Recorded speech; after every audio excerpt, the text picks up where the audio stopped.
Hi, welcome to another NetAccess video. My name is Dominic St. Pierre. We're going to be talking today about managed service providers, managed service partners. When my computer breaks, what do? I hire a technology company to send a technician over. It might take them a couple hours to get a technician available. That technician may take another hour to get there. Often cases, they may need an hour or more.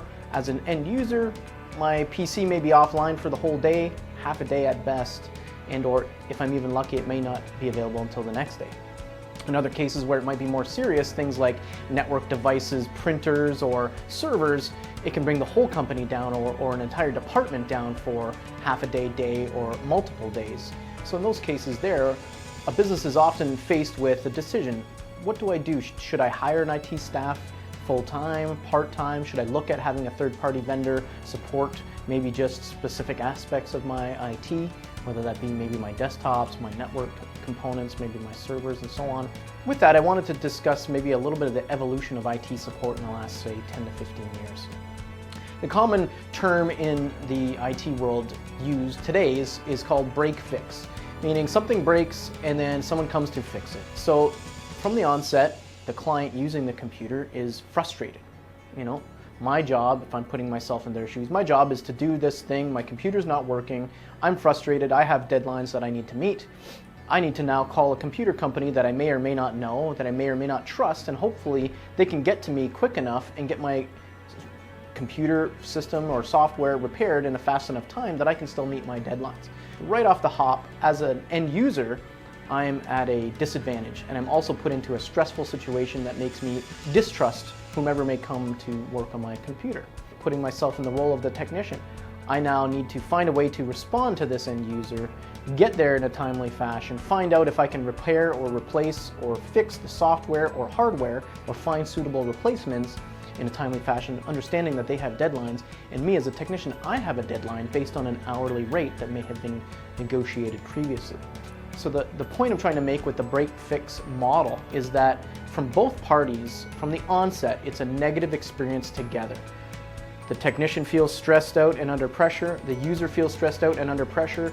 Once they finally get to a billing stage, people who are detached or removed from the scenario then have to sort of prove and in some cases even argue about how this time is justified or not justified. And when we get into multiple hours to fix a single computer, it quickly becomes very expensive. Removing a virus could take 5 or 6 hours. That could be more than the cost of a replacement of a whole brand new system. And oftentimes those are the types of challenges that arise. Next thing you know, IT technician or IT company gets a bad reputation, and or the end user or that organization hiring them feels that they are, in some way going to take advantage of them or make up extra invoices or make up extra billing. It's just a poor experience from both sides. As a result, the industry tended to adjust that, and they created the managed service provider. And the managed service provider was the ability to equip a technician with tools to help them be able to fix and repair a situation faster and or even remotely. Where it started was the industry had an approach called a la carte. Understanding that computer users may have important users and not so important users, or those that could do without their computer for a day where others could not, and or certain network services like multifunction printers or fax machines or servers and network devices that could handle a day of downtime or could not handle a day of downtime. And in those, they decided to a la carte decide, I want to have these 5 computers protected or on the managed service program with my server and my network firewall, but I do not want these and these and these to be covered as a reason or a way to sort of reduce the monthly rate. The idea here was prepay an X dollar amount, say whatever, the $200 a user, $100 a user a month, and in that case they have a ballpark or a bulk hour to work against as a sort of as a bucket of time to use against any issues that may come up for those fully managed systems. And then those other things may be monitored to allow the IT technicians the ability to see when certain things are sort of showing signs of potential pre-failure and so on.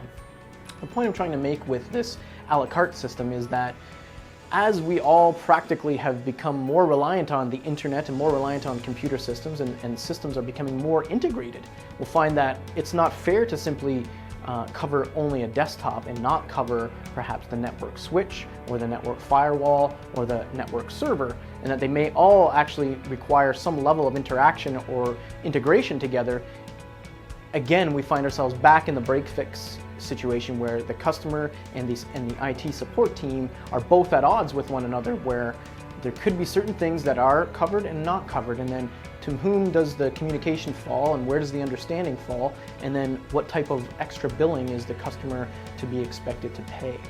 All of these things have tended to increase the sour taste that people may have when the term managed service comes around, because they've all been feeling the pain of these types of experiences. I paid for unlimited support for my desktop, yet now you tell me it's related to something else that's not covered, and therefore I'm getting X hundreds of dollars or thousands of dollars extra billing that I was not prepared for.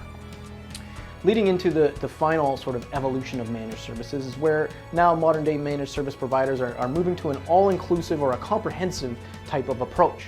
The idea of selecting or not selecting certain devices or items to remove it from support is no longer an option, where this, I would call them a managed service partner versus a managed service provider. So a managed service partner is one that wants to undertake all IT responsibilities, every single device on the network and all things related to IT, to become an extension of your IT department. We want to be able to place things like monitoring tools, reporting tools, statistics and analysis, and self-healing tools, things that will be able to equip the technician and give them enough time and enough basically enough budget or money in that agreement to be able to take the time that's necessary to fix whatever issue may come, and not have to worry about going back to the client to have them sign off on paying for more hours or extending the issue.